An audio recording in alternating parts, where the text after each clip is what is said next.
much. When we return, we're going to talk about Juneteenth, which is today, the anniversary of when the last African-American slaves in this country learned they were free. And it comes into the largest public demonstrations for racial equality in decades. When we come back, we're going to talk about the role of businesses in fighting injustice and what they need to do beyond the press release. America is all in on this. Here are a few of the many companies saying that Juneteenth will be a paid permanent holiday, including Target, which will pay working employees today time and a half. Other companies are still open but canceling meetings, like Amazon, which will offer workers a variety of opportunities online to reflect on the day. And at GM, where in many plants the work will continue, they will stop for 8 minutes and 46 seconds in recognition of the death of George Floyd. One note about the ports, guys. In this union, dock workers are allowed one work stoppage a month. They are all happening to take it together today. Back to you. Okay. Jane, thank you. And thank you for that report. It's remarkable to see what's happening around the country. And we're going to continue that conversation right now. A little bit more about what the business community can do and what they are doing to try to step up to address inequality and justice. We're joined by Lisa Lewin. She's the co-founder and managing partner of Ethical Ventures. It's a management consultancy. Lisa's also the co-author of the Business for Racial Equity Pledge, which since launching last week has now gained more than 1,000 signatures from CEOs and executives across the country. And good morning to you, and thanks for joining us. Tell us about this pledge before we get into maybe some of the larger issues taking place across this country. Well, first, thank you, Andrew, for having me and for making space on your show for important conversations like this. So the Business for Racial Equity Pledge, the seeds of it started a couple of weeks ago during the nationwide protests and outpouring of grief over the death of George Floyd and every other Black life cut prematurely short by a fatal encounter with the police. And so, look, I've been a business executive for 25 years, a senior operating executive and an advisor to C-suite leaders and boards. And so I've seen my fair share of PR polished thoughts and prayers type statements come out, and that's what I expected.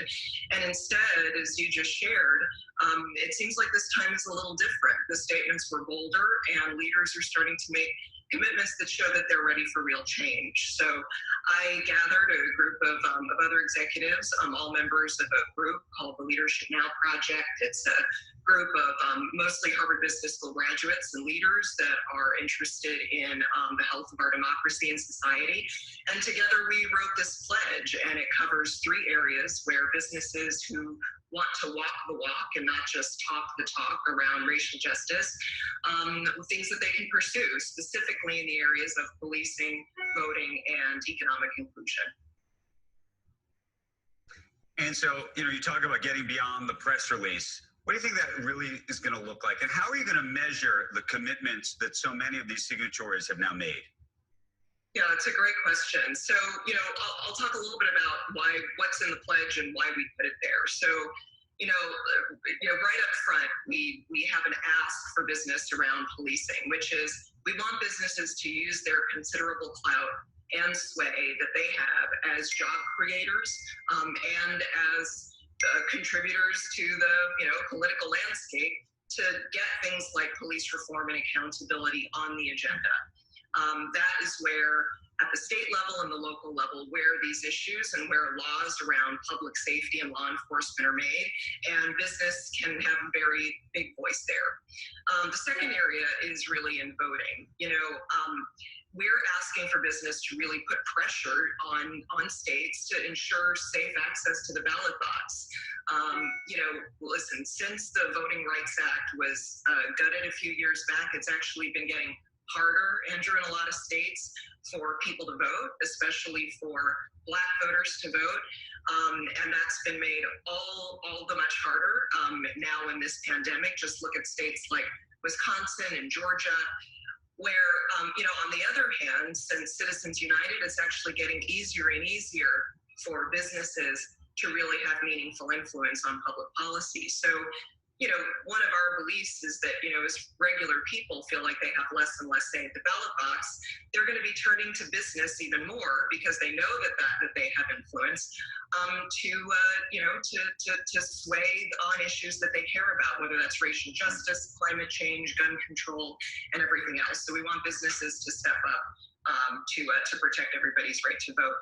And then the last part of the pledge is really asking for businesses to double down on areas of diversity, equity, and inclusion. These are things that are already on a lot of companies' radars, and if they're not on your radar, they should be. And this is about, diverse hiring practices and board diversity. And if you're an investor, looking at your investment capital and seeing how much it is going to Black entrepreneurs, how much it is going to Black fund managers, Black venture capitalists, like the guest that you had on earlier in your show. So, so that's what the pledge, that's what we're asking for businesses to do. And like you said, we've been really heartened to see incredible support from across the business community in finance, media, tech, real estate. I think people are really hungry for change. Lisa, let me ask you this, though. I consider this, and I think you consider this, an apolitical issue, the things that you just laid out. And yet all of them, to some degree, are political. And some CEOs worry about the politics. We just were talking in the last segment about how the CEO of the AMC Cinemas thinks wearing a mask or requiring people to wear a mask is political. And so the question is how far you think CEOs can go and what you would tell them about the politics of this. Yeah, it's a great question. I mean, look, there's a difference between an issue being politicized and an issue being political. To me, something as simple as public health should not be political. And, you mentioned, my work, I run a strategy consulting firm that helps leaders make these kinds of decisions. And one of the things that we say to them is, driving for business performance doesn't mean checking your good judgment and your common sense and your values at the door. So that's one thing I would say.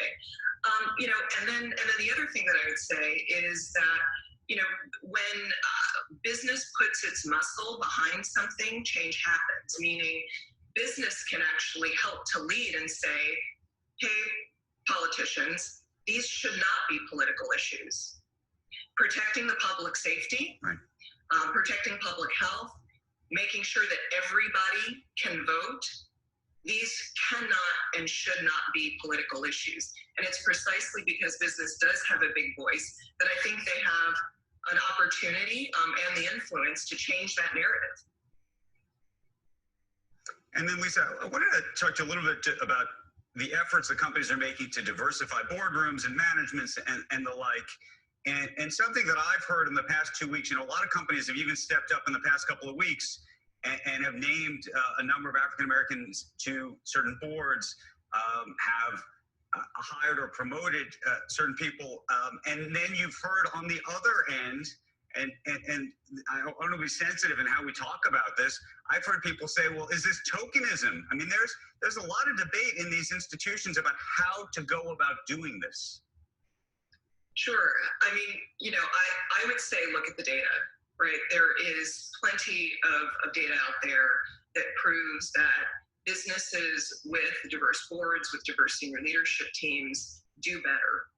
And that's for a lot of reasons. It's because you're bringing more consumer insight into the room.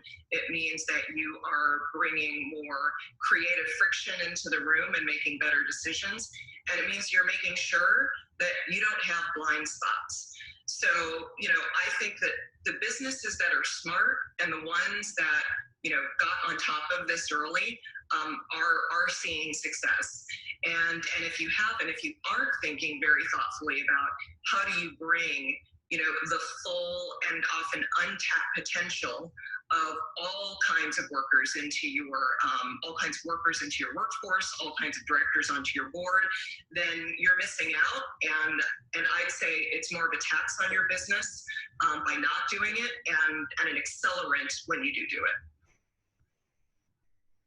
Lisa, I want to thank you for joining us this morning. I want to thank you for what you're doing, and we hope to have you back to hear about your progress over the next coming weeks and months. I'd appreciate that. Thanks so much, Andrew. Absolutely. Thank you. Joe? Okay, Andrew, thanks. Coming up.